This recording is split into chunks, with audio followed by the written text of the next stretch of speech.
Peer Teaching, keterampilan mengajar perorangan. Assalamualaikum warahmatullahi wabarakatuh. Waalaikumsalam warahmatullahi wabarakatuh, Bu. Selamat siang semuanya. Siang, Bu. Bagaimana kabarnya hari ini? Alhamdulillah baik, Bu. Oke, alhamdulillah baik. Oke, hari ini kita akan melanjutkan pembelajaran yang kemarin. Hari ini kita akan membahas tentang perpindahan kalor. Oke, ada yang tahu apa itu perpindahan kalor? Perpindahan panas, Bu, Ya, perpindahan panas. Perpindahan panas yang seperti apa? dari suhu tinggi ke suhu rendah. Oke, benar sekali. Beri tepuk tangan untuk Fitri.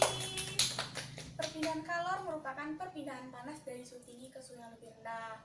Oke, bentar ya, Ibu tuliskan dulu judul kita hari ini. Itu tentang perpindahan kalor. Ada yang tahu ada berapa jenis perpindahan kalor? Belum tahu, Bu. Belum tahu? Ada yang bisa menebak? Ada atau mungkin hanya 1, 2, 3 atau lebih? Belum tahu. Belum tahu? Oke, masih ragu-ragu ya, Kek. Jadi perpindahan kalor itu ada 3 jenis. Yang pertama ada konduksi, yang kedua ada konveksi, dan ketiga ada radiasi. Nah, ada yang tahu perbedaan antara ketiganya? Belum tahu. Belum Bu. tahu? Oke, tidak apa-apa. Kita akan mengetahuinya pada hari ini di diskusi kelompok. Oke, pekan lalu Ibu sudah membagikan kalian menjadi beberapa kelompok. Nah, hari ini kita akan berdiskusi kelompok mengenai perpindahan kalor, khususnya mengenai jenis-jenis dari perpindahan kalor. Dari diskusi kelompok ini, Ibu harap kalian mampu mendefinisikan jenis-jenis perpindahan kalor dan mampu memberikan masing-masing contoh dari peristiwa perpindahan kalor itu sendiri. Ada 3 tadi, ada konduksi, konveksi, dan juga radiasi. Nah, masing-masing dari kelompok Ibu harap bisa menyebutkan minimal 2 contoh peristiwa dalam kehidupan sehari-hari. Nah, kalau minimalnya 2, maksimalnya berapa? Maksimalnya tak hingga ya, bebas sebanyak-banyaknya, boleh sekali.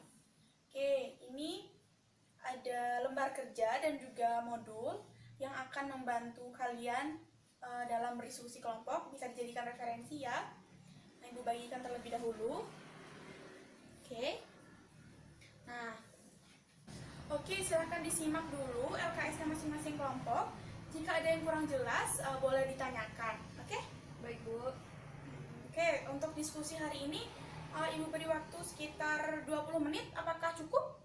Insya Allah cukup, Bu. Oke, insya Allah cukup ya 20 menit. Silahkan dimaksimalkan waktu untuk berdiskusi. Semoga diskusi bisa berjalan dengan lancar dan tertib. Oke, selamat berdiskusi. Ini kelompok berapa? Kelompok 1, Bu. Kelompok 1, oke. Apakah ada kesulitan? Itu, Bu, sulit membedakan konduksi sama konveksi, Bu. Soalnya kata-katanya mirip kan, Bu. Oh iya, sulit membedakan antara konduksi dan konveksi. Oke, sekarang kita coba bedakan dari pengertiannya terlebih dahulu. Bagaimana pengertian dari konduksi? Nah, kalau dari LKS-nya, konduksi itu perpindahan panas melalui zat padat yang zat perantaranya itu tidak ikut mengalami perpindahan, Bu. Kalau konveksi itu perpindahan panas melalui aliran zat perantaranya yang ikut berpindah terjadi pada zat cair dan gas. Oke, sekarang kita ambil kata kuncinya dulu. Dari konduksi, tadi terjadi pada zat padat dan tanpa disertai perpindahan zat perantaranya. Oke, berarti itu kata kuncinya ya. Terjadi pada zat padat yang tidak disertai dengan perpindahan zat perantara. Nah, contohnya itu adalah ketika kita memanaskan sendok di atas lilin. Jika lilin yang menyala, maka ujung sendok akan terasa panas. Nah, itu merupakan contoh dari konduksi di mana peristiwa tersebut terjadi pada benda padat, yaitu sendok. Dan yang berpindah hanya panasnya saja. Oke, selanjutnya konveksi. Tadi dari pengertiannya, kata kuncinya ada di zat cair dan gas, dan juga disertai dengan perpindahan zat perantaranya. Nah, kuncinya tadi di zat cair. Contohnya sehari-hari adalah ketika kita merebus air, di mana air yang dulu akan terasa panas itu adalah yang bagian bawah, kemudian akan naik ke atas dan begitu seterusnya. Nah, itu contoh dari peristiwa konveksi. Nah, kira-kira dari contoh yang sudah Ibu sebutkan tadi, apakah kalian dapat memberikan contoh lain? Ada gambaran kah? Contoh dari konduksi itu apa misalnya? Berarti knalpot motor yang panas ketika mesin dihidupkan itu termasuk peristiwa konduksi ya, Bu? Iya, benar, knalpot motor yang terasa panas ketika mesin dihidupkan itu juga termasuk peristiwa konduksi. Berarti sudah terbayang ya peristiwa konduksi itu yang seperti apa.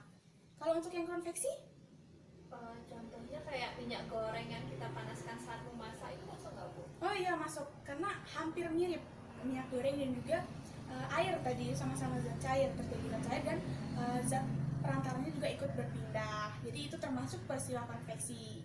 Oke, berarti kalian sudah bisa membedakan ya antara konduksi dan juga konveksi. Sekarang hanya cukup diingat saja kata kuncinya, di mana konduksi terjadi pada zat padat dan tanpa perpindahan zat perantaranya, sedangkan konveksi terjadi pada zat cair atau gas yang disertai dengan perpindahan zat perantaranya. Oke? Oke Bu. Dapat dipahami? Paham. Oke, silakan lanjutkan lagi diskusinya. Ibu mau berjalan-jalan dulu ke kelompok lain. Oke, selamat diskusi. Makasih Bu. Ya. Oke, kelompok yang di ujung sana, kok ramai sekali ya? Itu lagi diskusi atau cerita? Atau diskusi sambil cerita?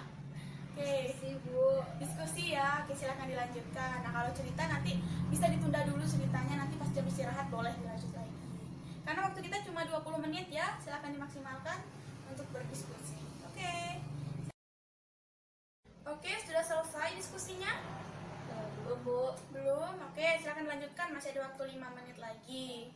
Nah, Ibu harap kalian bisa menyebutkan banyak contoh peristiwa perpindahan kalor dalam kehidupan sehari-hari. Semakin banyak tentunya akan semakin baik.